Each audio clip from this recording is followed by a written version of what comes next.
La figura de Jesús de Nazaret marcó un antes y un después en la civilización occidental. Fuera de cualquier filiación y haciendo un análisis verdaderamente objetivo, hay que concluir, sin embargo, que a pesar de su trascendencia, el personaje no está muy bien documentado históricamente. Un aspecto relevante es que al día de hoy no existen evidencias arqueológicas o históricas que respalden claramente su existencia. Las excavaciones realizadas en Nazaret no han encontrado asentamientos de importancia que se correspondan con esa época. Para los historiadores cristianos lo atribuyen al bajo perfil que le definió en vida, pero esta circunstancia obviamente no invalida su existencia. No se tiene constancia de que Jesús escribiera nada. Por tanto, hay que buscar información en lo que escribieron los cristianos sobre él o Flavio Josefo, historiador judío que citaremos más adelante. El texto más antiguo es el llamado Papiro P52, que muestra un fragmento del Evangelio según San Juan y que data del 125 después de Cristo, aproximadamente un siglo después de su muerte. Además, resulta imprescindible recordar que existen muchos evangelios y que algunos no son aceptados por la Iglesia, son los llamados apócrifos. Los 4 admitidos, Mateo, Juan, Lucas y Marcos, no coinciden en detalles que deberían ser relevantes y dan en consecuencia datos históricos diferentes. Además, fueron escritos con mucha posterioridad al posible suceso que cuentan. De Jesús se dice que se hizo seguidor de su primo, el predicador llamado Juan el Bautista, y generó su propio grupo de adeptos, entre los que había incluso varias mujeres. Se convirtió entonces en un predicador itinerante, hablándole a la gente en lengua aramea, aunque parece probable que hubiera conocido también el hebreo. La crítica de la doctrina judía establecida y el hecho de presentarse, o más bien de ser reconocido por sus seguidores como el Mesías, pudieron haberle granjeado muchos enemigos y haber precipitado su condena a muerte.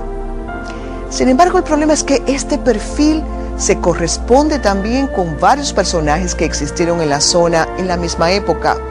Después de todo, era un momento de enfrentamiento con el dominador romano y había multitud de predicadores y luchas intestinas entre diversas escuelas del judaísmo. El historiador judío Flavio Josefo, que vivió del año 37 al 101, es la única referencia no cristiana en toda esta historia.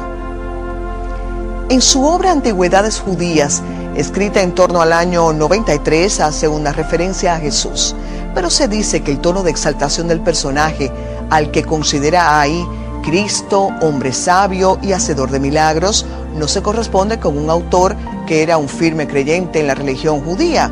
Por tanto, hoy día la mayoría de los historiadores lo considera un añadido realizado por un copista cristiano. Se dice que los evangelistas efectivamente no conocieron a Jesús. Y un dato interesante es justamente saberlo, y que sus escritos datan de décadas después de la muerte y resurrección de Jesús.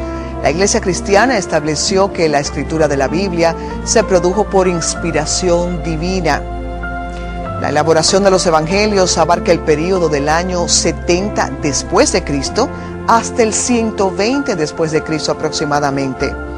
Es necesario mencionar que los evangelios fueron escritos después de la destrucción del Templo de Jerusalén en el año 70 después de Cristo por orden del emperador Tito, dando fin a la rebelión judía contra el Imperio Romano. Así pues, Jesús de Nazaret, también conocido como Jesús, Cristo o Jesucristo, figura central del cristianismo para la mayoría de las denominaciones cristianas, Hijo de Dios y por extensión la encarnación de Dios mismo, no escribió nada sobre sí mismo y da la impresión de que quiso pasar inadvertido excepto para unos pocos. Con el paso del tiempo se le ha conferido una importancia manifiesta basada en la creencia de que con su muerte y posterior resurrección redimió al género humano. Así pues, lo que se conoce de Jesús depende casi absolutamente de la tradición cristiana. especialmente de la utilizada para la composición de los evangelios sinópticos, redactados, según opinión mayoritaria, unos 40 o 50 años como mínimo después de su muerte. La mayoría de los estudiosos considera que mediante el estudio de los evangelios es posible reconstruir tradiciones que se remontan a contemporáneos de Jesús, aunque existen grandes discrepancias entre los investigadores en cuanto a los métodos de análisis de los textos y las conclusiones que de ellos pueden extraerse. También hay que decir que existe una minoría que niega su existencia histórica. Las referencias históricas no cristianas complementan a los evangelios del resto de libros del Nuevo Testamento y de los escritos cristianos apócrifos. Como ya se ha dicho, la alusión más antigua no cristiana a Jesús de Nazaret se encuentra en la obra de Flavio Josefo, Antigüedades Judías, escrita hacia los años 93-94 después de Cristo, más de medio siglo después de su muerte, alrededor del año 30 o 33. En el siglo II, las menciones seguían siendo muy escasas. Ninguna de ellas aportaba información sustancial para conocer la vida o el mensaje de Jesús de Nazaret, y se perdió mucha información durante la prohibición del cristianismo primitivo y el incendio de Jerusalén. Existen referencias sobre Jesús que aparecen en obras de escritores clásicos como Tácito, Suetonio, Josefo y Plinio el Joven, entre otros.